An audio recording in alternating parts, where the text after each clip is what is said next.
If you are a leader, how do you elevate your mental health, and how do you pay attention to signs that you are suffering from a mental health battle, or that some of your other leaders or staff or team members are as well?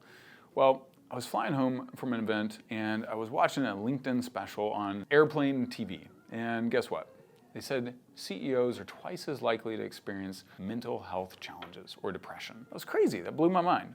And as I looked more deeply into it, it made sense, right? Men especially, men are twice as likely to not share their mental health journeys and their problems they're facing, not even be aware that they're battling a depression, panic attacks, or anxiety, or PTSD.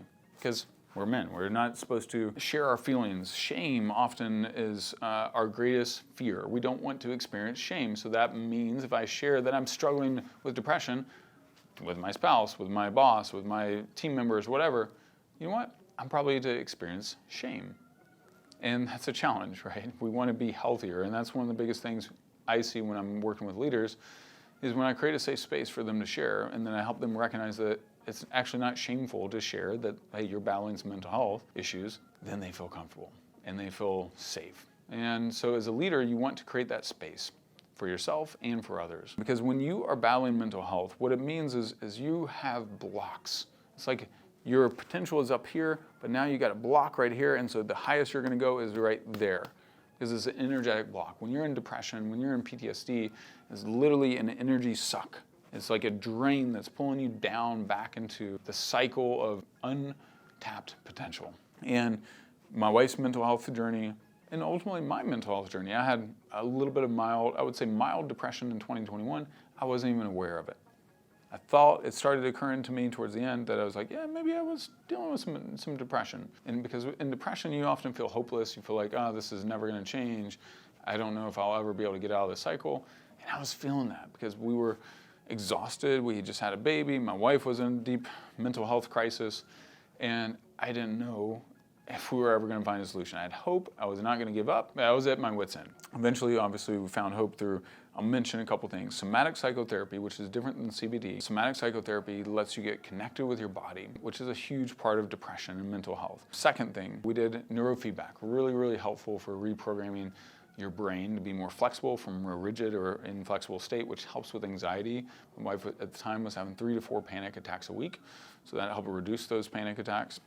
Next thing, NAD IV therapy and NAD supplementation. Because what happens when you're experiencing brain disorders, Dr. Chris Palmer, that's his name, Harvard psychiatrist, and he found that oftentimes when we are experiencing mental health disorders, there's a brain metabolic function that is like off. It's off rhythm. It's not functioning right. So when you experience metabolic dysfunction, that means your body is not optimally utilizing energy. So if you boost your brain's energy back up to normal levels, guess what? Your body starts performing and acting normally. So that's where NAD comes into play. It was a lifesaver for us. Last thing I'll mention is the psychedelic side of things. Psilocybin and MDMA-like substances that have helped us heal. We don't talk super openly about it, but those things have been massively helpful for reprogramming, creating new neuroplasticity, shedding the trauma, shedding the PTSD, which what happens when you have PTSD is, say, X action causes this response in your nervous system.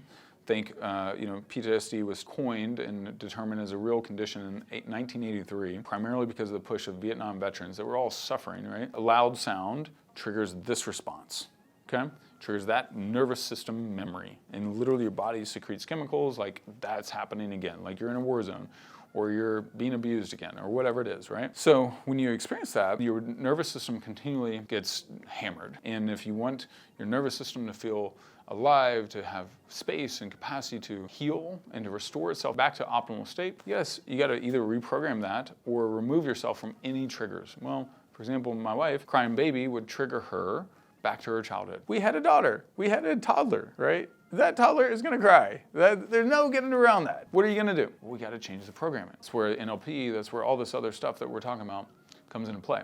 But as a leader, one of the things I wanna mention is healing leaders create healing organizations, or healing leaders create healing environments. So that's why it's so important for us as leaders. What type of environment am I creating? Am I creating an environment that's filled with love and consciousness and connectedness and emotional intelligence and emotional flexibility to be able to help serve and guide people to a greater state of emotional attunement in health, because trauma is a real thing, and we're becoming much more conscious and aware of mental health issues, trauma, PTSD, anxiety, depression, etc. And it's legitimate. Most people experience trauma or some sort of mental health issue or challenge. I think the stat I read last year was 67% of Americans experienced a mental health challenge in the last 2 years. That's pretty significant. So you as a leader, if you create this healthy environment, your team will support you. You'll feel healthier. You'll have an organization that creates health, not just in the workplace, but in their homes, and has a ripple effect. And that attracts and galvanizes more dynamic individuals, because people realize when they leave a toxic environment, they step in a healthy environment, it feels great. And people will come back and be more devoted and more committed to organizations that promote health. So I invite you, get serious about emotional health. Deal with the serious issues that people are facing. Create supportive space for them to deal with it. Deal with your own. Seek help. Great therapy can be hugely helpful. Other methods and methodologies that we talked about, EMDR, ketamine for PTSD is also really helpful. Psychedelic assisted therapy, highly recommended. Doing psychedelic assisted therapy, and ketamine is obviously one of the most powerful and legalized tools. So that's a great one. And it takes it another level than just doing the psychedelic. You want to do those things with guidance.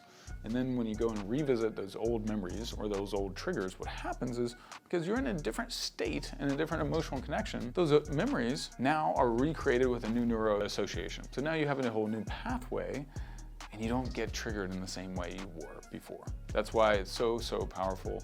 So feel free to comment and let me know if I can help in any other way as well.